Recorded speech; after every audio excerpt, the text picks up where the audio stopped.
അവൻ്റെ അഹങ്കാരം കണ്ടോ. അവൻ്റെ വലിപ്പമുള്ള ഷാടയിൽ അവൻ കയറി അടിച്ചേക്കുക. ഗ്രൂപ്പറാണ്, ഏതാ ഇണമെന്നറിയാൻ പാടില്ല. ഹമൂറല്ല.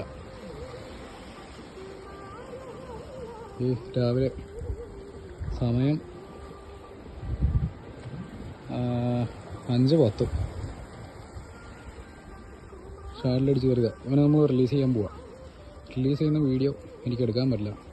അതിൽ കോമഡി കാണിച്ചു തരാം. എൻ്റെ ചൂണ്ടയുടെ മുകളിലെ ഗൈഡ് ഒടിഞ്ഞു പോയി. സെക്കൻഡ് ഗൈഡിലിട്ട് അടിച്ചുകൊണ്ടിരിക്കുന്നത്. അതിലാണ് ഇവനെ അടിച്ച് കയറിയത്. അതിൻ്റെ വായിൽ പല്ലൊക്കെ നോക്കി അടിപൊളി. അപ്പോൾ ഹമൂർ കഴിഞ്ഞിട്ട് അടുത്ത ഗ്രൂപ്പ്. അപ്പോൾ ഇവനെ റിലീസ് ചെയ്തിട്ട് അടുത്തവനെ പിടിക്കാം.